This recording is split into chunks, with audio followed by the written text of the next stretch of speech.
that I'm responsible for the operations in South Carolina, the southern part of Georgia, south of Atlanta, and Florida. With me, I have Mike Marks. Mike's going to be participating in the presentation, making the presentation to the group this morning. Additionally, I've got Dan Miller. Dan is the West Florida Division President. He is responsible for the operations in Orlando in the western part of the state of Florida.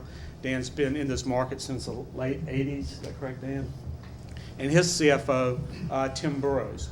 Tim joined us about 2 years ago, a year and a half ago, from another part of HCA, but he is the division CFO for West Florida. And also I have Jeff Stone, who's the Vice President of Development for HCA. And first, let me thank you for allowing us to present today, and we look forward to making the presentation, any questions that you may have, and hopefully any future opportunities to present to the group. So with that, Mike, let's go to the first slide, our mission and value statement. Above all else, we're committed to the care and the improvement of human life. In recognition of the commitment, we strive to deliver high quality, cost-effective health care in the communities we serve. I think one of the best ways of describing HCA is from the vantage point of the Frist family, who founded, one of the original founders of the company. And the common comment that we make to the corporation is good people beget good people, and I think that's what we strive to have around our organization is high quality individuals. Okay, Mike? As you know, probably, we are the largest healthcare provider in the United States. 162 hospitals, 104 surgery centers. Additionally, what you may not be familiar with, we have one of the largest GPOs in the country. I think it's the second largest. Or third, maybe third. One of the largest GPOs, second or third. We have 51% interest in that GPO, which is the structure which we buy supplies as well as all our supplies through the organization and organize our distribution of supplies throughout the communities we serve.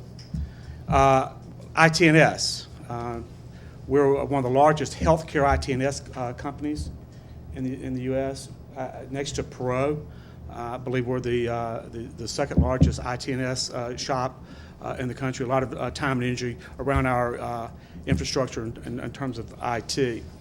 Shared services, we have a widely distributed network of shared services, which Mike will get into later in the presentation in terms of how we organize our building and collection as well as other activities throughout the corporation.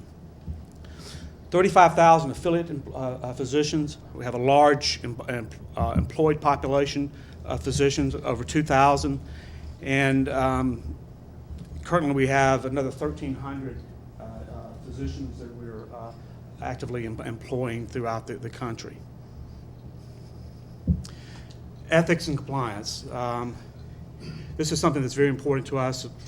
Obviously, in the past we've had some challenges in our organization, but we've been very pleased in terms of the structure that we put around ethics and compliance. Actually, we make available to other organizations all the policies and procedures around our ethics program. We make available to other organizations to use as their model bylaws, policies for ethics and compliance.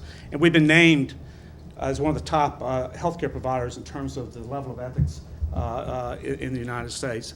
Ethisphere is a think tank of about 200 major corporations, and we're very pleased with this recognition that we've been able to obtain. Serving in the time of crisis. One of the advantages of HCA is our size. And then when we have issues, particularly here in the state of Florida, as you're very familiar with, when we have a major event such as hurricanes coming through our state and other major pressures on our state, we have a large infrastructure that we have behind the organization in terms of addressing the needs of our hospitals and our employees. And I think one of the most inspirational times in the company in recent years is Katrina and what happened at our hospital in Tulane.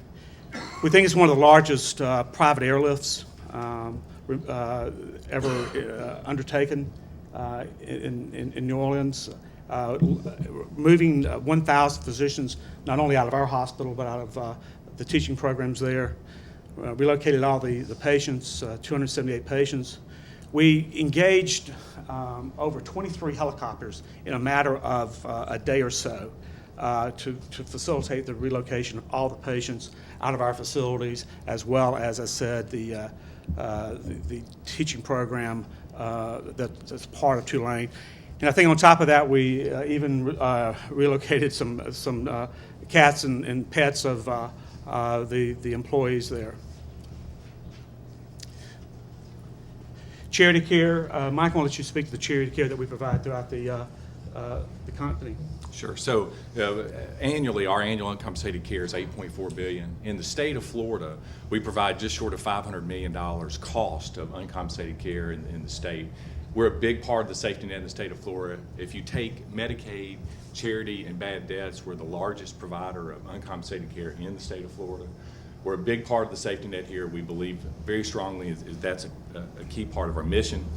In addition to providing uncompensated care, we work with all the patients to try to get them connected to resources, the Medicaid program, S-CHIP, community resources. It's a big part of what we do.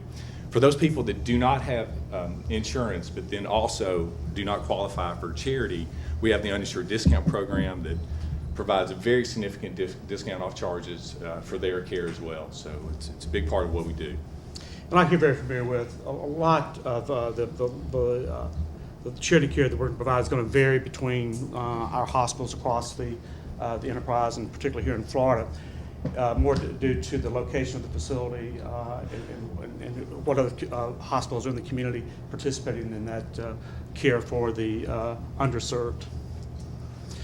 Okay, HCA in Florida. For those not familiar with HCA in the state of Florida, we are the largest healthcare provider in the state, have broad geographic distribution throughout the state, from the Panhandle to Jacksonville, down through the Miami marketplace, down to Southern Dade, and obviously, as you can tell from the map, widely distributed in the western part of the state, as well as assets here in Orlando, which is Osceola Regional and Central Florida Regional.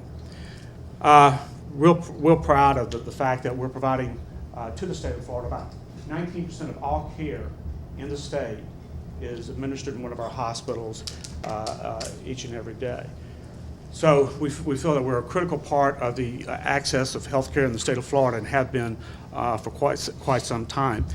We have 40 hospitals. Technically, we have 38 hospitals and 2 satellite facilities, but of 40 hospitals, physical facilities in the state, a little less than 500,000 admissions each year. Very busy emergency rooms here in our geographies. If you were to guess, Mike, on an average, say, what are we seeing in our emergency rooms? We're seeing 1,300, I would guess, somewhere in that range. So on any given day, roughly 1,300 patients are coming through our emergency rooms. Additionally, in terms of from a EMS, fire rescue, that number is probably somewhere around 600. Yeah. Fire rescue visits coming through our facilities as well. We generally speaking will keep a census of about 7,000 in any given day in the state of Florida, in patient census. And you can see from the presentation, net PP&E in the state of a little less than, actually a little more than $30 billion in terms of facilities, asset-based facilities here in the state of Florida.